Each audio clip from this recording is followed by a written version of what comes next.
Hello दोस्तों, आज हम बात करेंगे इंडेक्स नंबर के बारे में। तो इंडेक्स नंबर के मैंने दो प्रकार बताया। ये तो एक तो है सिंपल इंडेक्स नंबर और दूसरा है वेटेड इंडेक्स नंबर। सिंपल को हम कहते हैं साधारण सूचकांक और वेटेज को कहते हैं भारशील सूचकांक। तो आज हम देखेंगे कि सिंपल इंडेक्स नंबर में प्राइस इंडेक्स नंबर को हम कैसे कैलकुलेट कर सकते हैं, क्योंकि सिंपल इंडेक्स नंबर के तहत हमको तीन इंडेक्स नंबर को पढ़ना है। एक तो है price index number and number दूसरा है क्वांटिटी इंडेक्स नंबर और नंबर थर्ड है value index number. Price index number को हम कीमत सूचकांक कहते हैं, क्वांटिटी इंडेक्स नंबर को हम संख्यात्मक या मात्रात्मक सूचकांक कहेंगे और मूल्य index number value index number को मूल्य सूचकांक कहते हैं। तो उनमें से हम आज देखेंगे कि प्राइस इंडेक्स नंबर को हम कैसे कैलकुलेट कर सकते हैं। तो यहाँ पर एक एग्जांपल दिया हुआ है जिसमें हमने एक तरफ A B C D commodities को लिया है, वस्तुओं को लिया है, चार वस्तु यहाँ लिया है और price in 2010 and price in 2015। मतलब ये जो वस्तुएं हैं ए बी सी डी का प्राइस 2010 में ये वस्तु का प्राइस 20 रुपीज़, बी का है 60 रुपीज़, सी गुड्स का है 100 रुपीज़, डी गुड्स का है 40 रुपीज़ 2010 में। और 2015 में देखेंगे तो ये गुड्स का प्राइस इंक्रीज़ होकर 30 रुपीज़ हो गया है, बी गुड्स का प्राइस होकर 60 रुपीज़ से 80 रुपीज़ हो गया है, सी गुड्स का 100 रुपीज़ से 130 रुपीज़ हो गया है, डी गुड्स का 40 रुपीज़ से बढ़कर 60 रुपीज़ हो गया। अब इसके आधार पे आपको सूचकांक को कैलकुलेट करना है। तो सूचकांक क्या करता है कि दो समय के बीच, दो कालावधि के बीच डाटा में कैसा वेरिएशन आया, डाटा में कैसे परिवर्तन आया, उसी को कैलकुलेट करने का कार्य या उसी को बताने का कार्य सूचकांक के द्वारा किया जाता है। तो प्राइस इंडेक्स कैलकुलेट करने का जो हमारे पास फार्मूला है वो है प्राइस इंडेक्स नंबर, जिसको हम बताते हैं P01 से। P01 प्राइस इंडेक्स नंबर को हम बताते कैसे, P01। तो price index number P01 equal to समेशांक P1 डिवाइड बाय समेशांक P0 इंटू 100।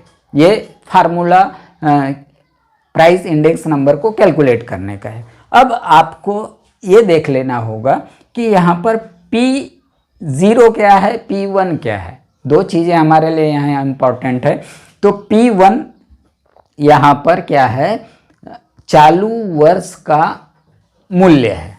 तो यहाँ पर और P0 क्या है, बेस ईयर का मूल्य है। तो यहाँ पर प्राइस जो 2010 के प्राइस की तुलना हम 2015 के प्राइस से कर रहे हैं। तो यहाँ पर 2010 क्या हो जाएगा, ये हो जाएगा आपके लिए बेस ईयर। 2010 क्या हो जाएगा, बेस ईयर। बेस ईयर हो जाएगा, जिसको हम डिनोट करेंगे P0 से। 2010 बेस ईयर है और बेस ईयर को हम डिनोट करते हैं P0 से। और 2015 क्या है, करंट ईयर है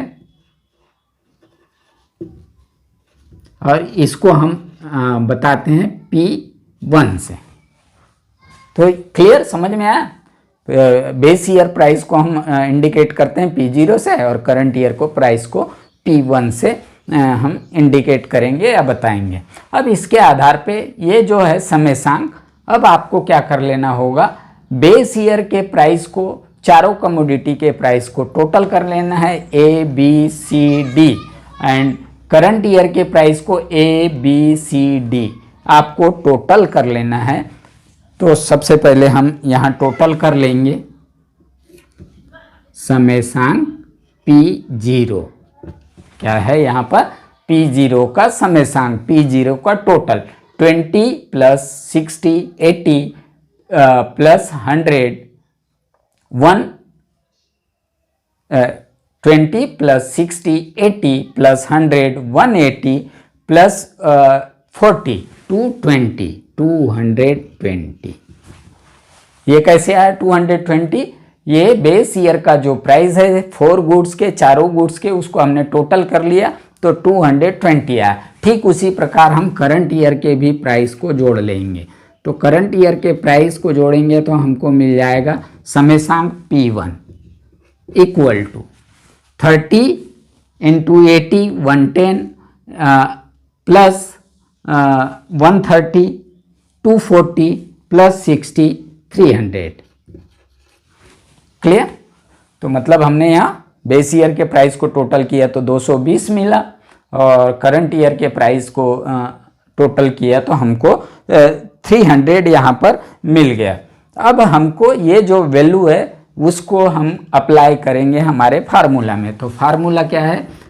P01 इक्वल टू समेसांक P1 डिवाइड बाय समेसांक P0 इंटू 100। ये हमारा फार्मूला है। अब P01 समेसांक P1 हमारा आया है 300 डिवाइड बाय समेसांक P0 आया हमारा 220 इंटू 100। क्लियर? कैसा आया कि ये समेसांक P1 जिसका वैल्यू 300 है हमने ऊपर लिखा, समेसांक P0 जिसका वैल्यू 220 है जिसको हमने ये लिखा, गुनीला 100 गुनीला क्यों करते हैं? क्योंकि सूचकांक हमेशा परसेंटेज में बताया जाता है, प्रतिशत में बताया जाता है। तो देन ये 0 से ये 0 कट गया, 30 डिवाइड बाय 22 इंटू 100। अब 30 डिवाइड बाय 22 करेंगे तो यहाँ पर 22 1.3636 इस तरीके से आंसर आ जाएगा इंटू 100। अब इंटू 100 करेंगे तो यहाँ पर आएगा 136.6 P01।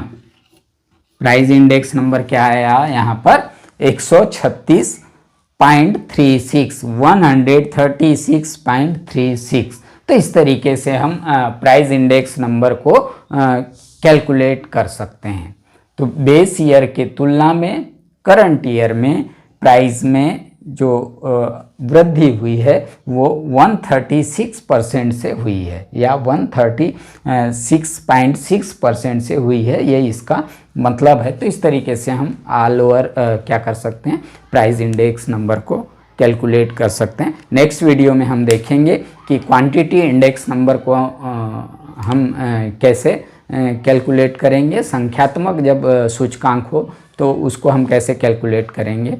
Thanks for watching.